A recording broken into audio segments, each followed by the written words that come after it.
अस्सलाम वालेकुम स्टूडेंट्स, आज हम लोगों ने इनपुट, आउटपुट और प्रिंटर फंक्शन के बारे में पढ़ना है। इनपुट क्या होती है, हम बहुत शुरू वाले लेवल से ये बात पढ़ते आ रहे हैं कि जब भी हम कोई डाटा कंप्यूटर के अंदर डालते हैं या कोई कमांड कंप्यूटर को देते हैं तो उसको बोलते हैं इनपुट, यानी जो कुछ हम कंप्यूटर को दे रहे हैं वो इनपुट कहलाती है।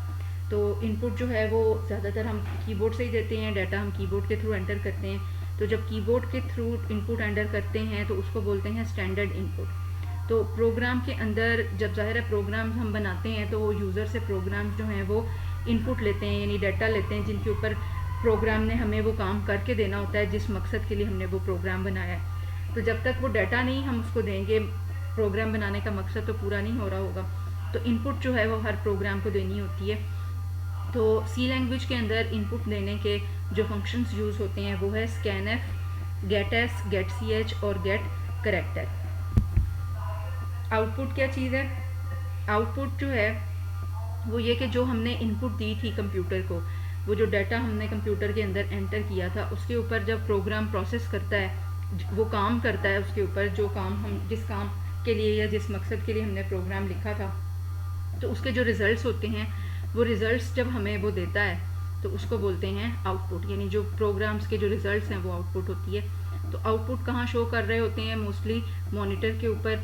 आउटपुट जो है वो आवाज़ की फॉर्म में भी हो सकती है और वो कागज़ के ऊपर प्रिंटेड भी हो सकती है, लेकिन ज़्यादातर जो मॉनिटर के ऊपर शो हो रही होती है उसको हम स्टैंडर्ड आउटपुट बोलते हैं। तो जो प्रोग्राम का जो रिज़ल्ट है वो क्या है?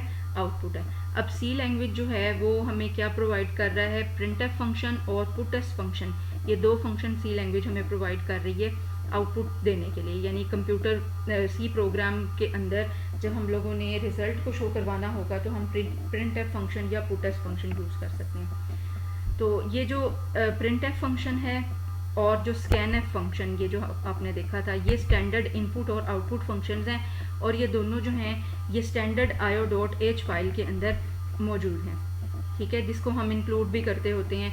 जो मैंने आपको पहले एग्जांपल्स प्रोग्राम्स की करके दिखाई थी उसके अंदर आपने देखा था कि हमने बिल्कुल स्टार्ट पे प्रोग्राम पे के लिखा था नंबर साइन इंक्लूड stdio.h, यानी स्टैंडर्ड io.h। और getch फंक्शन अगर हम लोगों ने यूज़ करना है तो फिर कंसोल io.h जो फाइल है वो भी इंक्लूड करनी होती है। तो ये स्टैंडर्ड इनपुट आउटपुट फंक्शंस जो हैं वो stdio.h के अंदर मौजूद हैं। और अगर हमने इनपुट लेनी है और आउटपुट प्रोग्राम ने देनी है, यानी कि प्रोग्राम में इनपुट देने और लेने का काम होना है, तो फिर ये ज़रूरी है कि हम इस फाइल को अपने प्रोग्राम में इंक्लूड करें।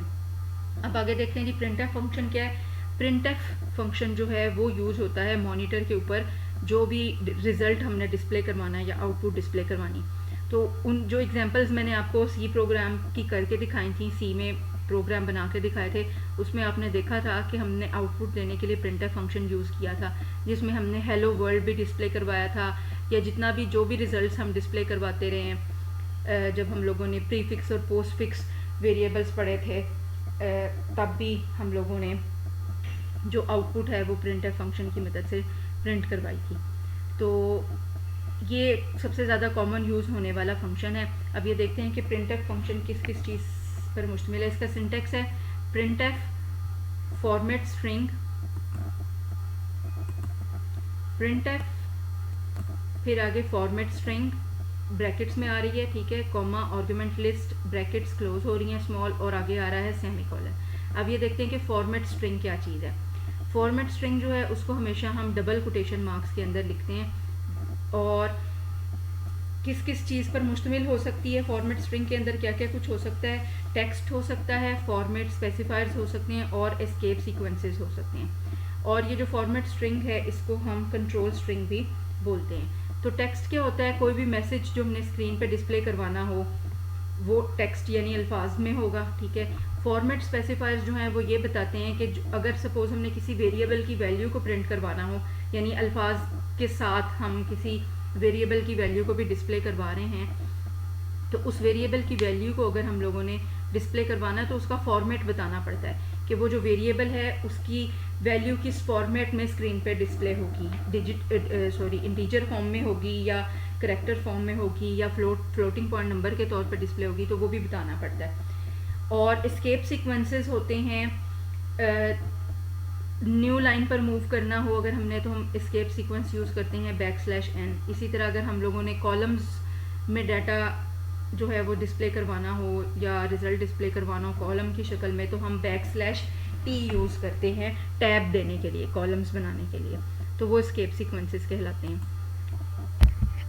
अब ये देखें कि आर्गुमेंट लिस्ट क्या चीज़ है, जो दूसरा पार्ट था प्रिंटफ फंक्शन का, कि आर्गुमेंट लिस्ट जो है उसके अंदर कॉन्स्टेंट्स हो सकते हैं, उसमें वेरिएबल्स हो सकते हैं, या उसके अंदर कोई एक्सप्रेशन भी हो सकता है जिसकी वैल्यू हमने प्रिंट करवानी थी स्क्रीन के ऊपर।